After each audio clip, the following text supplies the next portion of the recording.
So I realized that we talked about you and your friend getting your dogs on the same day, but that's not the day that this idea started, is it? No. Oh, okay. Oh, tell me about the cocktail napkin day. Yeah. That you're like, hey, let's do this. It really was a cocktail napkin idea. Perfect. It was one of the days where we had our dogs out on a patio, and Right. and we'd just been to the dog park, and we're like, man, if we could just combine these concepts, what would we call it? Right. And one of us said we'd call it Bar K, and at that point it sort of seemed like this real thing in our minds. Now, that was 10 years ago. Right. And, it took a long time for us to get serious about it, and I guess one thing I would say to any of your listeners out there is that, there's a saying that I heard from a guy named Chuck Blakeman. He wrote a book called Making Money is Killing Your Business. Has nothing to do with, Right. there's nothing wrong with making money in your business.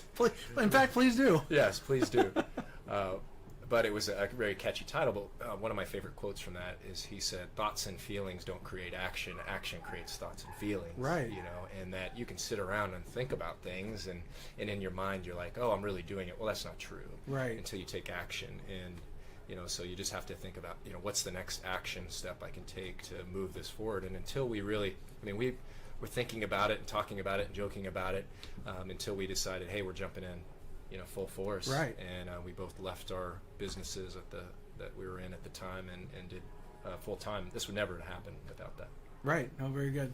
So yeah, I thought about doing a podcast for years, Mm-hmm.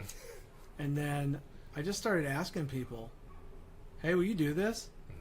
And when enough people started saying yes, I went and got the equipment. Yeah.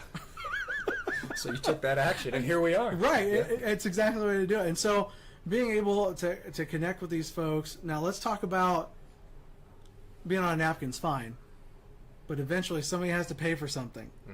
How did that all start to come about? Were you able to raise capital that way? Because remember, not everybody watching has impeccable credit.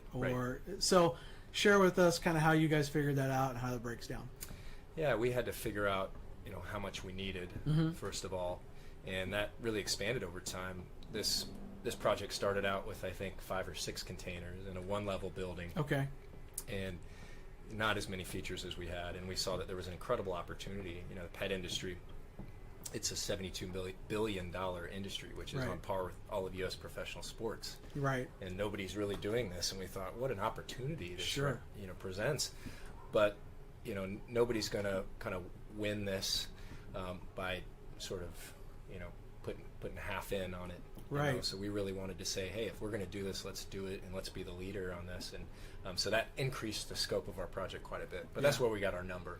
So first, getting our number, and then figuring out the different ways. And ultimately, we went through the SBA. Okay. And got a sizable bank loan, and then to basically bridge the gap on the rest we needed, we worked with and found a number of really incredible supporters and local investors. Right. That we're able to look at a presentation where we're putting up a board and saying this is what it's going to look like, and us talking them and through have no idea. Yeah, and have You no really idea. don't know. Right.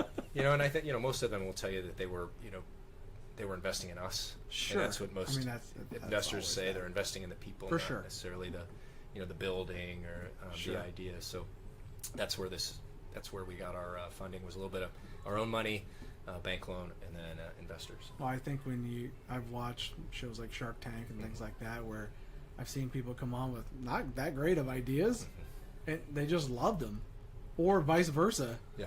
The idea was amazing, but man, they hated that person. Yeah, They didn't like them, so they ain't any money. well, and they're going to have to potentially work with those people or For have board sure. meetings with those people, and For sure. I think